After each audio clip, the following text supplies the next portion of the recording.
je suis en train de me poser la question, lorsque je vois l'inconscience de la plupart des dirigeants congolais et des élites congolaises, je me dis, cette guerre, si nous ne prenons pas garde, avec la présence de l'ennemi autour de Saké, dans les montagnes, plusieurs scénarios peuvent se présenter.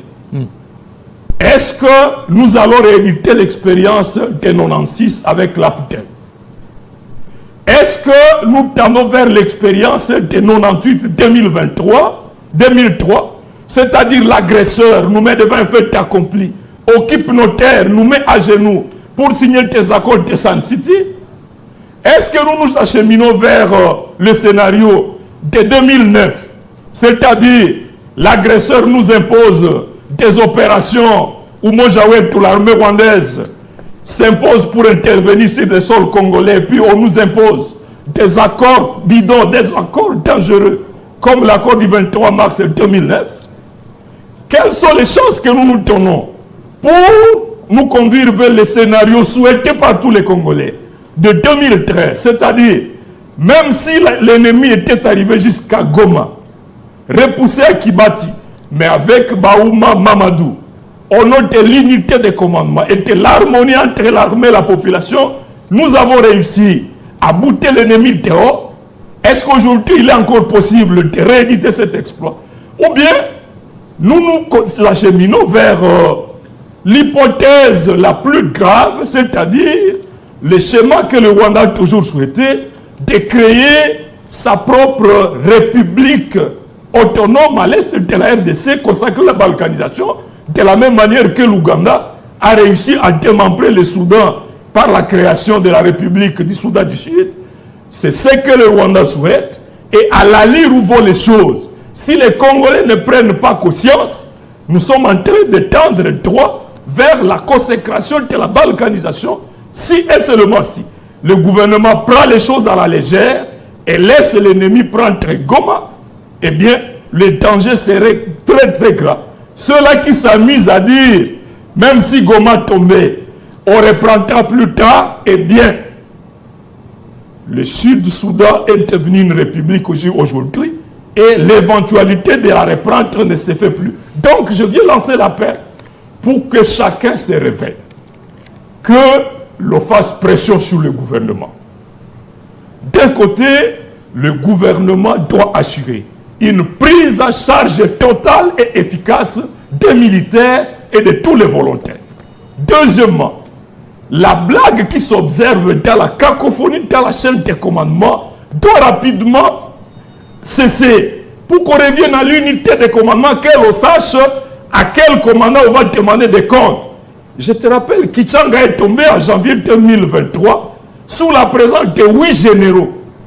Dans la cité de Saké, je peux vous dire, vous n'avez pas moins de 6 ou 7 généraux. Pourtant, sous Baouma, nous n'avions qu'un général, avec des colonels, des lieutenants. Aujourd'hui, c'est une cacophonie.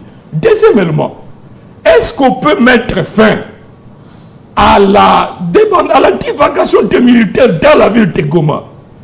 Parce que nous devons assurer l'harmonie parfaite entre la population et les militaires.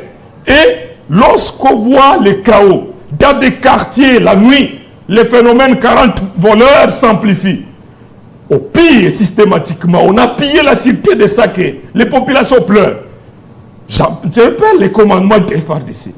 C'est aujourd'hui ou jamais où notre armée doit vivre en symbiose parfaite avec cette population qui paye le prix le plus lourd de la résistance. Mais également, le budget de l'État.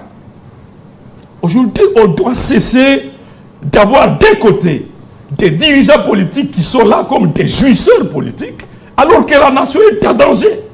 Comment nous démontrons que, effectivement, notre priorité de priorité consiste à gagner militairement cette guerre, parce que mes entretiens avec la population de Saké, de Goma, de Kanyabayong et partout disent, pas question d'aller signer des accords dangereux du type on intègre les agresseurs dans notre armée.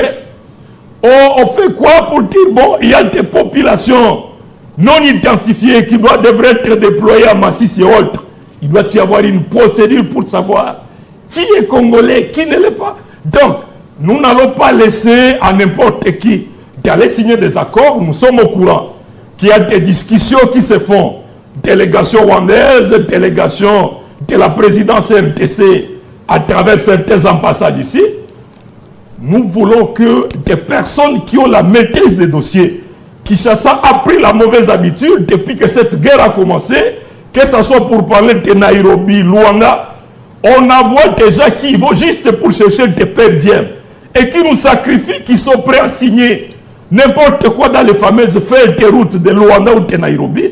Nous voulons avoir dans ces délégations qui discutent de la question congolaise des personnes qui ont la maîtrise des dossiers, qui sont en mesure de demander à ces panthères fabriqués par le Rwanda, leur demander, vous dites que vous venez parce que vous a chassé du Congo. Est-ce que vous êtes en mesure de nous dire qui vous a chassé de votre plantation de Nyanzale, de Jomba? Il faut que les fils de Jomba soient là. Mais lorsqu'on ramasse déjà la 12e rue ici, ou je ne sais pas où, pour nous aller nous engager, nous, et signer des choses à notre insu, nous ne les accepterons jamais et nous sommes vigilants. Merci. Parce que trop c'est trop, ça fait 30 ans, nous n'allons plus continuer que les gens pour se maintenir au pouvoir signent des accords bidons ou conduisent la guerre de n'importe quelle manière au péril de la vie de nos parents, de nos petits-fils et de nos grands-parents. Merci beaucoup, Monsieur Jean-Baptiste Kasekwa, député national honoraire. Merci à vous, fidèles téléspectateurs. Vous venez fraîchement des Goma et nous vous aurons encore avec l'évolution de l'actualité sur tout ce qui se passe dans l'Est de la RDC. Merci.